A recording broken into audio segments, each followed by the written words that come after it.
Welcome back. You're still watching Daybreak on this 3rd day of August 2021. It's now 26 minutes to 7 o'clock.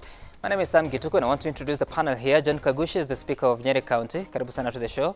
Good morning. Gladys Bose, woman rep from Uasin Gishu. Welcome back. Thank you for having me. Richard Onyonka, Member of Parliament for Kitutu Chacha South. Welcome back to the show. Morning.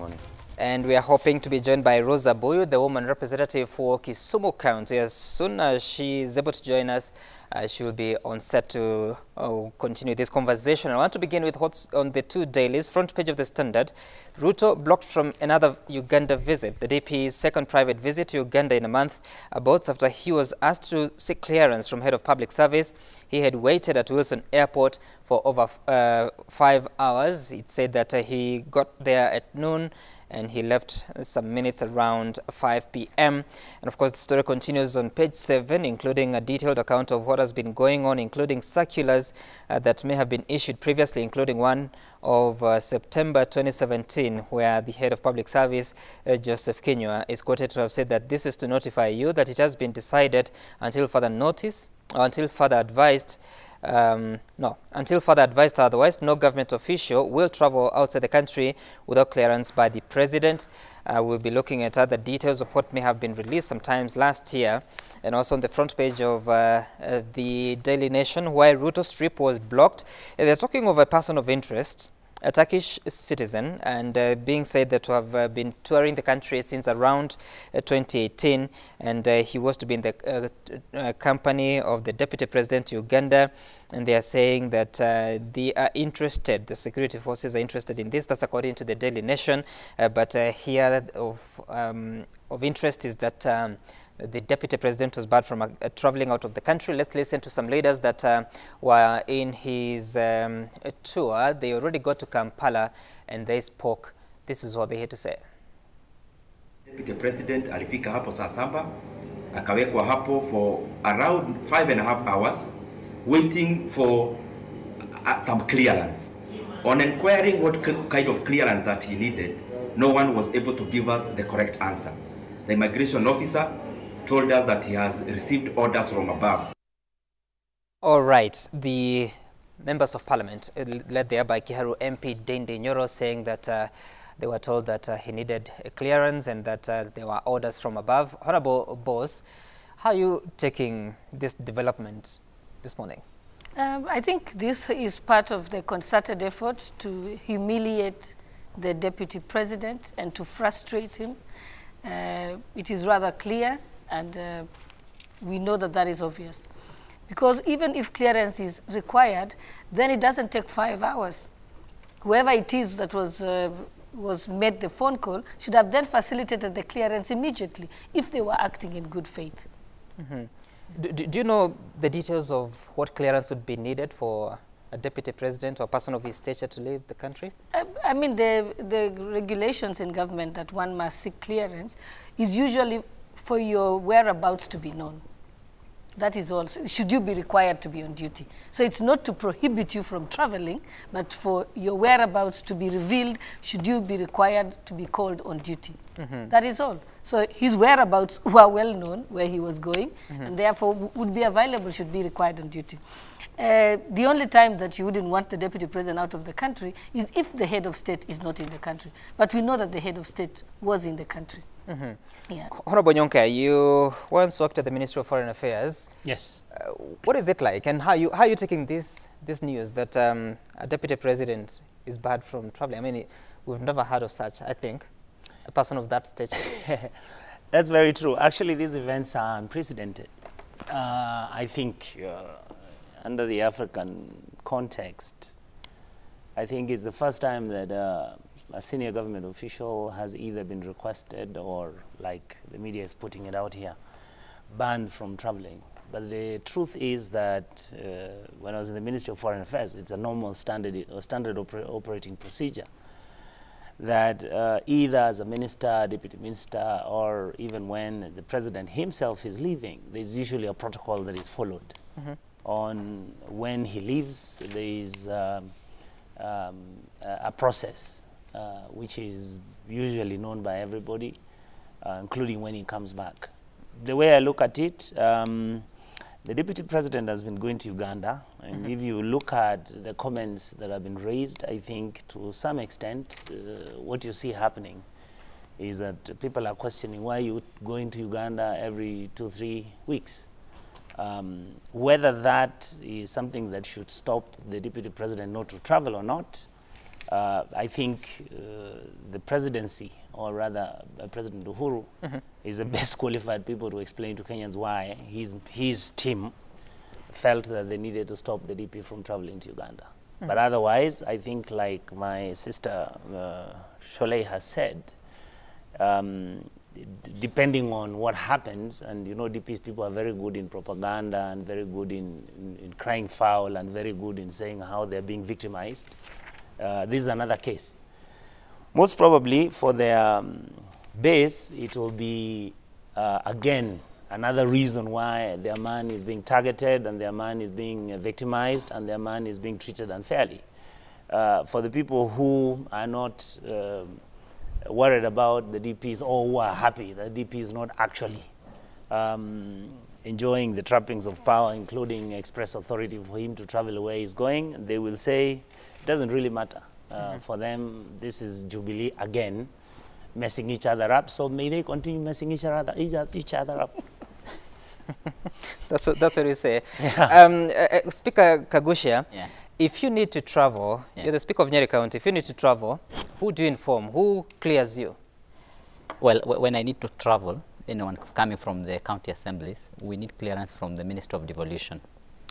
I know other government officials sometimes may require travel authorization from Minister of Foreign Affairs. Even for the county assemblies, sometimes when you're going to certain countries, you're required to get the clearance from the Minister of Foreign Affairs.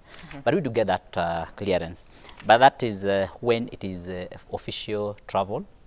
Otherwise, when you are on private travel, maybe for holiday or for your own business purposes, what you need to do is to ensure that where you serve, it is clear. Like, for example, for a speaker's position, then I would have to ensure that the clerk of the county assembly is aware that I'm on travel, on holiday, or on personal and private business. For any member of county assembly who travels on private business, then all they need to do is to make the speaker aware and the clerk. But when they travel on official business, it's mandatory to be cleared by the Minister of Devolution. And the way I look at this case, where we have the Deputy President being denied travel to Uganda, it is very confounding, because you know Uganda, Tanzania, and Kenya, and all the other East African countries, we are traveling on an East African passport. So you have, all Kenyans have East African passports. And so traveling now to Kampala should be more or less like traveling to Mombasa. Including for state officials like the Deputy President? Yeah, because we have, we are actually on East African passport. You know, so strictly speaking, we are like one block. Okay. And so we shouldn't kind of have so much restrictions between our travel, between the borders of these East African countries. You know, even a truck driver will easily move from okay. All right, I hear across the border. But a truck driver is a private citizen. I don't know whether the Deputy President, when he's traveling as a private on a private tour, is a private citizen. But Honorable Nyonka, so what does it take for a person of the stature of the Deputy President to travel out of the country, even if the trip is private? What responsibility does the government of Kenya take? I think that's a good question. Most likely, the truth is what happens when a senior government official is traveling. Number one, the reason why you report that you're traveling is obviously for your whereabouts to be known. For the simple reason that somebody is putting a spot on you. But what is most critical here, and I'm not privy to the information, but most likely is the head of state comfortable with the visits that his deputy is making to a neighboring country? Even when my brother, the speaker, said that, you know, we're in East African community and everything, you rarely see the Tanzanian vice president coming to Kenya every once a month or every twice a month.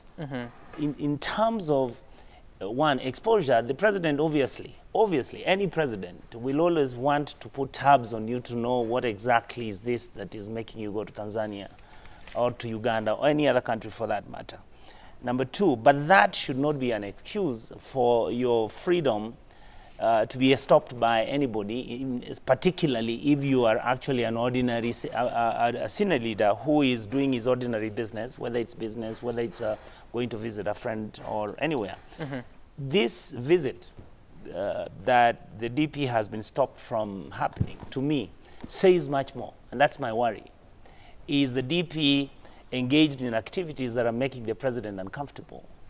Does then this mean that at a larger picture, you are exposing Kenya per se as a state, whereby now this matter may not even be about the DP and the president on what is happening between UDA and Jubilee, but really now it becomes a bilateral issue between two East African countries, where you might find that because of this, the implication and what is seen out there is that could the DP be doing something that is making the president unhappy? And therefore, as a result, the president is now saying the DP can't travel.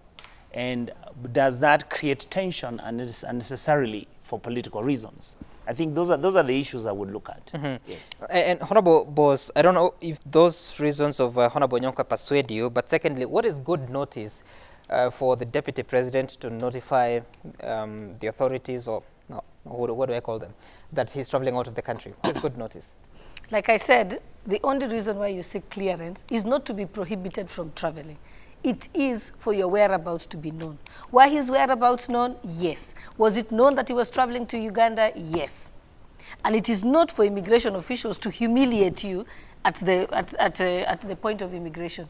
Because immediately, I do remember a situation where the Chief Justice, Willy Mutunga, during the time when I was Chief Registrar, had the same differences with the executive.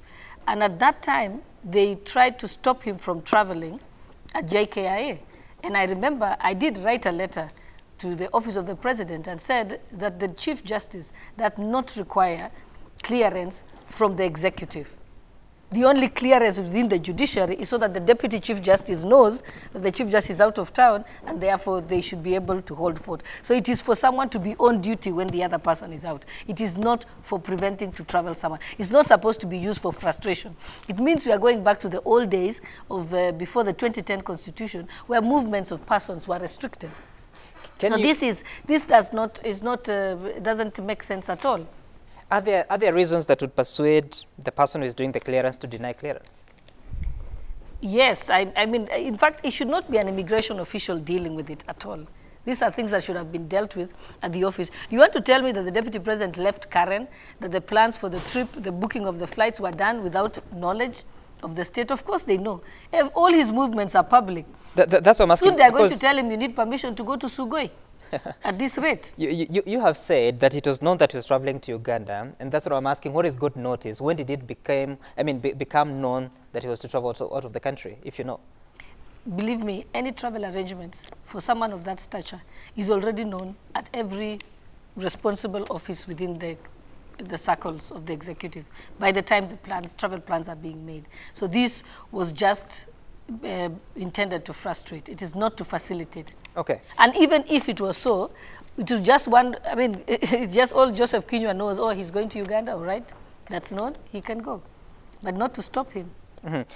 So this is it's unusual. All right. It's untidy. Okay. And doesn't look good at all. Okay. And I, like I said, when we had a similar incident with the Chief Justice during my tenure, we informed the immigration officials that we don't report to you. All right. The Chief Justice did get on the flight, and we disregarded them there at the point of immigration. Because the Chief Justice does not report, or neither does the Deputy President report to immigration officials. I think the immigration officials, for them to act as high-handed as they did, then they must have had some protection from elsewhere. We'll get back to that. Let's bring Honorable Rosa Boyu on board. She is the woman representative for Kisumu County. Karibu sana to the show. Thank you, thank you. And you're talking about the story on the two dailies, on the front page of the Daily Nation and the Standard, but also making headlines last night on TV. The denial of exit for Deputy President William Ruto. And you're asking, what is what should happen, and how are you taking this news that for the very first time we hear a person of his stature wanted to travel to the country, they couldn't? Thank you, and I apologize that I'm slightly late, but I'd like to say that at no point does the Deputy President cease to be Deputy President.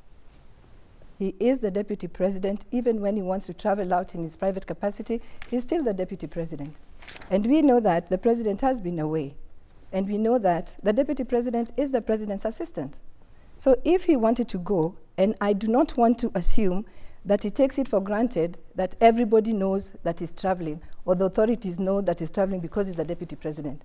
The onus is on him to actually do what he ought to do as the Deputy President. And for me, when I saw this happening, I thought that probably there was an issue of miscommunication, where he had not laid bare in time his intention to travel and where he was going. And I think that that could have been where the problem is. Because, for example, as a member of parliament, if I wanted to travel out and I'm on duty, the onus is on me to write to the clerk or to the National Assembly Speaker just to let them know that I'm going to be away for this duration of time. Because if I'm not away, I should otherwise be on duty. So the onus is on me as a person to responsibly let them know that I'm going to be away. So I just think that probably Can the Speaker bar you from travel?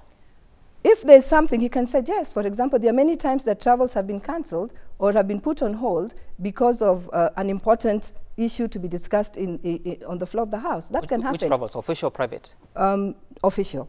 But on private? On private, I would still, if for example, like now we've been on recess and I needed to travel, there'd be no problem. But the Deputy President is never on recess as a Deputy President. He's always a Deputy President. So I will not say that he can walk away and go to wherever he wants, because he's still a Deputy President all the time. So I think there was just an issue of miscommunication there, and probably he did not do what he was supposed to have done. Okay. Allow me to refer you to a circular that was released on 13th of March 2020. And it was released by one Joseph Kinyo, the head of public service. It said that suspension of non-essential foreign travel by state and public officers. And it was talking about that further to the measures set out by the president in an executive order number 2 of 2020, and to enable Kenya play her rightful role in limiting factors that may exacerbate the spread of COVID-19, all non-essential travel to any destination outside the Republic of Kenya, whether on official government business or on private business, by all state and public officers is hereby suspended until further notice. Ambassadors and High Commissioners serving in Kenya's missions abroad were required designated to represent the government of Kenya in international engagements occurring within their respective jurisdictions, but also says that accordingly, and by the way of this circular, state and public officers are duly notified that all requests to diplomatic representation at any such international engagements must be sent in writing to the attention of the CS, Ministry of Foreign Affairs, in good time prior to the event. But also says that the suspension will remain in force up to and until the same is vacated by a resolution of the National Security Council. How would you treat this, Honorable Boss, circular that is that was released on in March 2020, still in force? Okay, I had never seen that. I've never heard about that circular. I have been traveling in my private capacity without seeking authority from anyone, because the only thing that can prevent you is what COVID regulations are at the port of entry in the other country, or at the port of entry into Kenya when you come back. And that is what people have been following. So I doubt that anyone has been stopped from traveling in their private capacity. You know, Sam, I think... I do, because that hasn't affected me personally. Okay, all right, go on. Well, one of the things I have seen the Office of the Deputy President and also his allies argue is that he has been traveling in this manner, you know, since 2013 until today. And so what they were wondering is why the sudden new change of rules when he's already at the airport. And there's what we call the customs and traditions. These are practices that have gained notoriety over time. So if you have always traveled in this manner, then you have a legitimate expectation that you will still be facilitated to travel in the same manner. Having said that, you may not also apply that circular selectively, that in the same entourage, you allow 3 members of parliament to travel, but you deny the Deputy President travel. In the same instance, we have had government officials who left the country within the last 1 week, so many of them, and others who are coming back. So it can be that you are denying the deputy president that opportunity then to travel when every other person is not being denied that opportunity. So you can't apply the COVID rules, for example, selectively only on one individual. And I think I want to agree more with Honorable Onyonka. That could be the main reason why the deputy president was not allowed to travel is much more about his engagement in Uganda. Probably that makes his boss uncomfortable for one reason or another.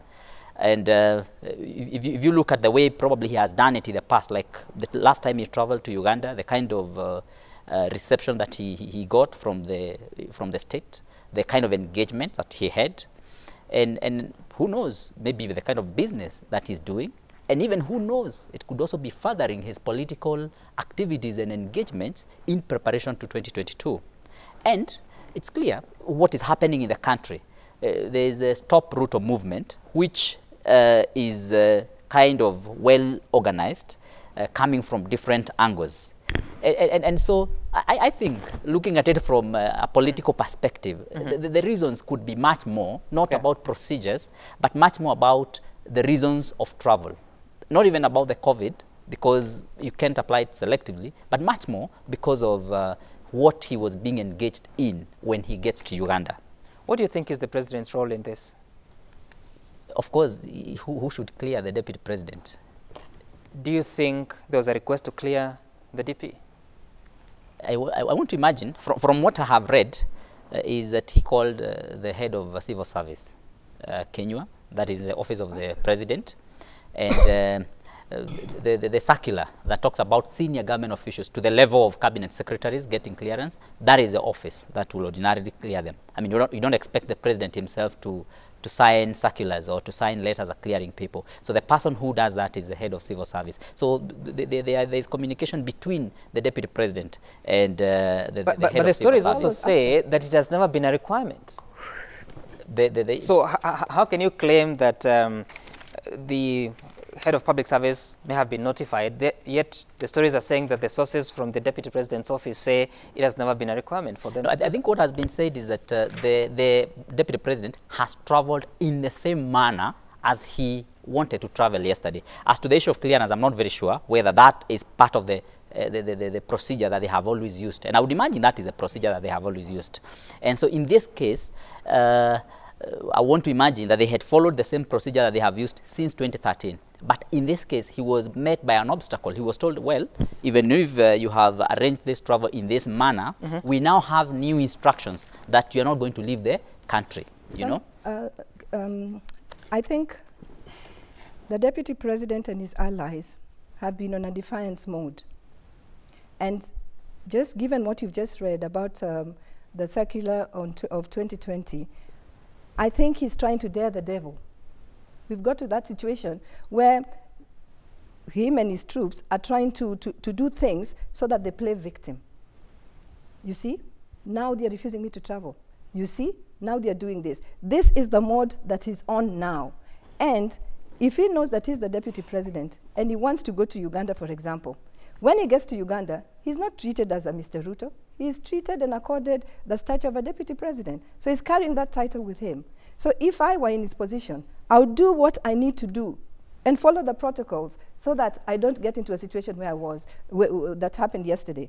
But you could see that there's that mode of defiance, and you could see that the presser that was held immediately after that actually confirmed that, you know, where it's, now they're doing this. Now they're trying to build up the victim case for sympathy from Kenyans. That is how I look at it. We spoke to different sources, some that worked in the previous administration of Mwai Kibaki, but others that have worked in the Uhuru administration.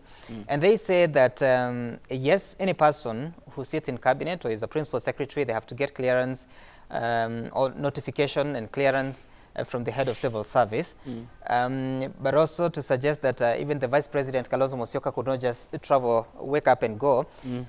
What was the practice that time, so that you are clear whether it's politics or it's protocol? It is very, very true. I'll give you an example. When South Sudan was going to have its referendum, you know, we had a dispute within the Kibaki government which was there were some people who felt that the Southern Sudanese country, Sudan as a country, was not meant to secede. And then there was another group, and in this case, I give a lot of credit to a man who was called Thuita Mwangi, who felt that, in fact, it was a prerogative for the African continent to make sure that South Sudan becomes an independent African state. And President Kibaki was in between saying yes, you go, and no, don't go. And in fact, our clearances were not given until about a week, because we had to go. We were a huge delegation of Kenyan members of parliament. We had Tanzanians, some from Burundi and some from Rwanda, and we were like 100, I think 180 members of parliament from the East African region. But the Kenyan delegation did not leave until about 3 days when the others had already arrived. There were consultations. The government, therefore, constantly, one, for political reasons, will tell you you are not going to travel if that travel is viewed to be sensitive. In this case, our government was worried. In fact, Kibaki mentioned that, have you done all the necessary pre-travel arrangements in terms of getting security? Because the president felt that we might be attacked. Then the thing will take another dimension. And all that was done. The ambassador in Juba, the Kenyan ambassador at that time, gave back a report and said, no, everything is safe. We've already made arrangements. And we used to travel really around a fortress. Now, for me, this issue, if I was William Ruto and where he is right now politically, I would play it exactly the way he's playing it. That's what Madam Buyu has said. The DP is going to try and play victim. He's showing, if you remember, yesterday, his friends, Honorable, the Member of Parliament from Nakuru Town East, Kimani Ngunjiri, was ranting on TV saying how he is now making temperatures go up. In fact, people are going to start things which are messy. And in fact, this is the way you always treat the DP and blah, blah, blah. I think for political reasons, I would play it the way the DP has played it. But in terms of whether this adds more value to him, his base will always look at the way his divorce with the President Uhuru is playing out, and I don't think the other side or anybody in Kenya is looking at it the way, the way we should look at it. And the question should be, number one, hasn't the presidency in our country literally reached a stage where it is dysfunctional? I think these are questions we need to ask ourselves. Now, the team of President Uhuru and Deputy President came in as a team, and they are handling the presidency together. What then happens when you have a Deputy President who is not willing to either listen or is not willing to play politics following the tune of the sitting president? What does that do? In other words, this is happening at the time when you have elections coming in about a year's time. What if the Deputy President had started this by the year 2014?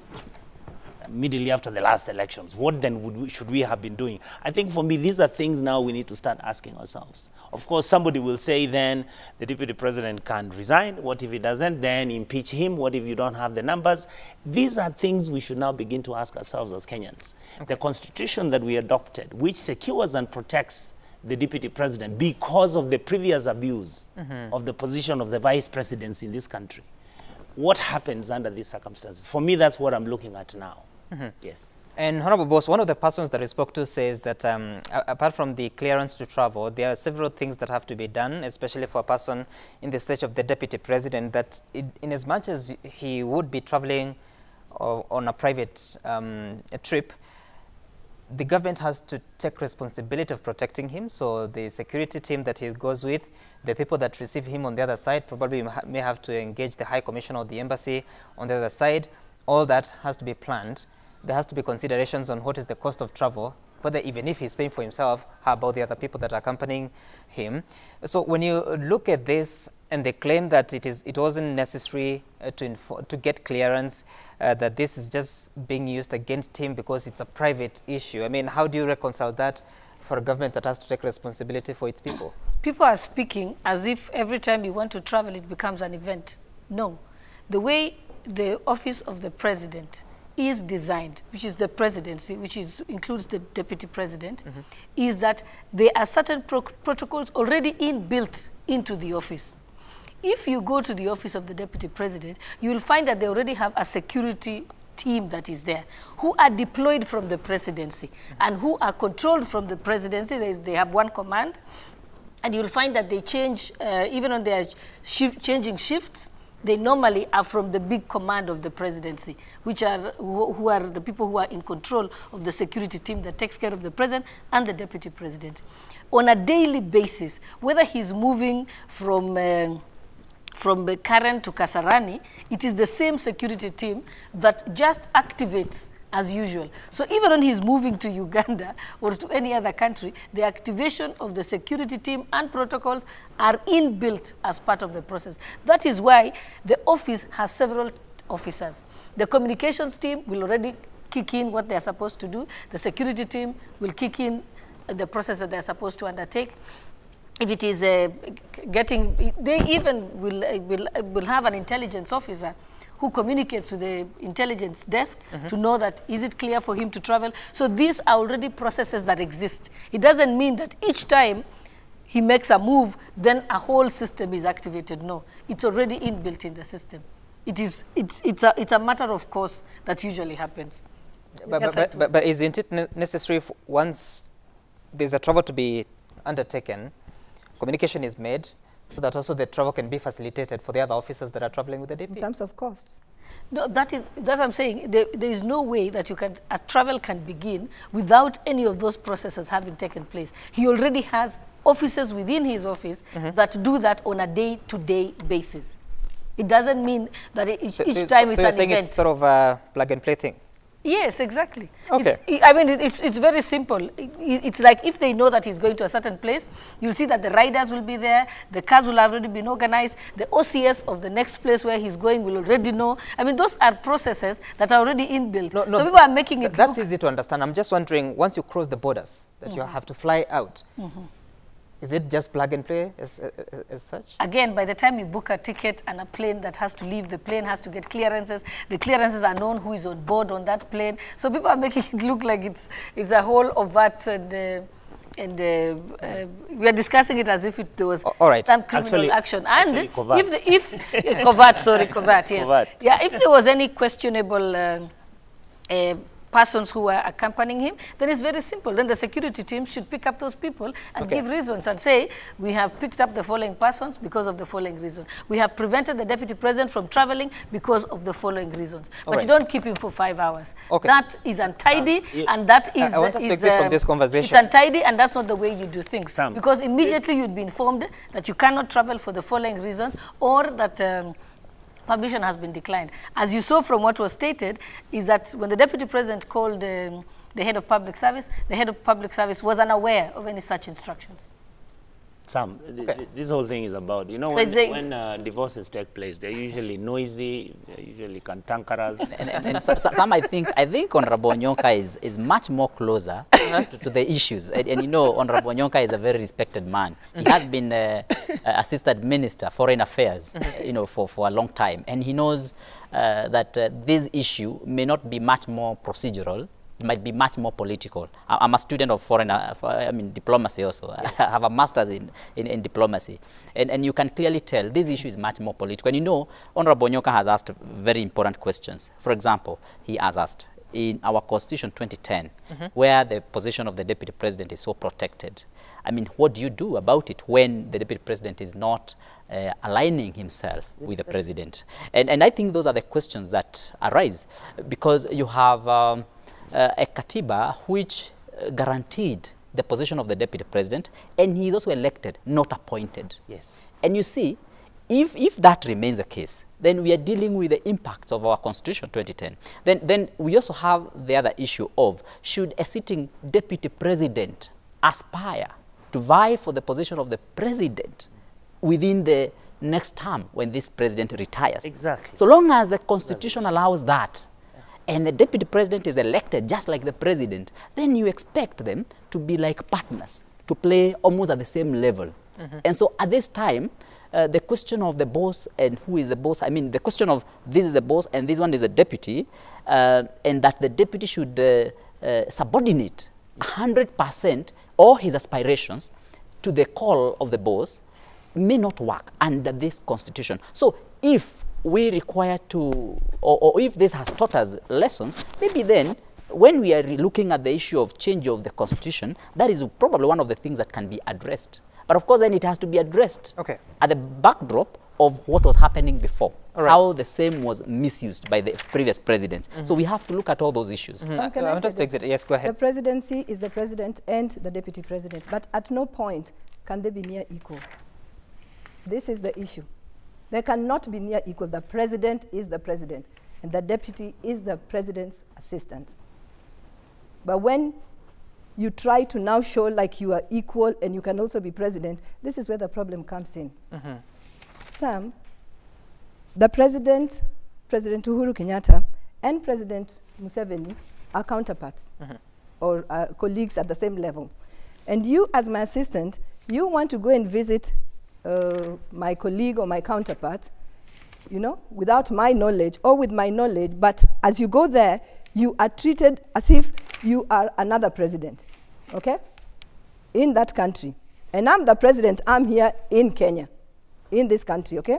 So you are trying, that defiance that I'm trying to tell you, that defiance of I can do it, dig, you know, that defiance of, yes, on my own I can manage. And I've got connections. This is where DP is. And if I was the president, I wouldn't allow that. I wouldn't allow that because, and I wouldn't allow that because there's protocols, first of all, and you must know your place. You must know your place that you are my assistant. You are not my equal. So you cannot be tanga-tangering all the way to Uganda to go and see another president and visit another president, and yet you're still my deputy president and enjoy all the perks as my deputy president and think that everything is going to be rosy, when back home you do not recognize and you do not support my agenda. I think it's taking it too far. It's taking it too far. You guys, let's just be serious. So it's taking it too far. I like the word you chose. Yeah. It's on that mode. It cannot be rosy. No. You are Rosa. No, no. I think it's taking it too far. And when we talk, we are pretending. The deputy president has not played his part as the president's assistant. All right. And you don't expect the president to pat him on the back and tell him, oh, you're going to Uganda, please say hi to Museveni, love you. That's not what the president is going to do. You know, Sam, what comes to my mind is whether this president that we are setting is very good. Because you see, and truly, the deputy president ought really to not to defy the president, as the Honorable Rosa says here. But again, are we setting a good president as a country? Because is it right to restrict someone's freedom of movement and association, you know, because those are constitutional provisions and they are guarantees for every individual in Kenya. So is it right for us to do it that way? And if we set this president, is it going to be allowed on any other person? The next time we have a head of, the opposition leader being denied travel to a foreign country because apparently they are going to meet the head of opposition on the other side, or even the president of the other country. Is it going to be a cup of tea for us? I don't think there would be state officers at such a time unless they're in parliament. Anyway, I want us to take a break from this conversation. When we come back, we'll be focusing on matters that are pretty local, not travel out of the country. We're talking about whether there's an agenda for politics or it's just politics. After the break, you can tweet us at Citizen TV Kenya, at Sam Gituku. The hashtag to use is Daybreak. We'll be back shortly.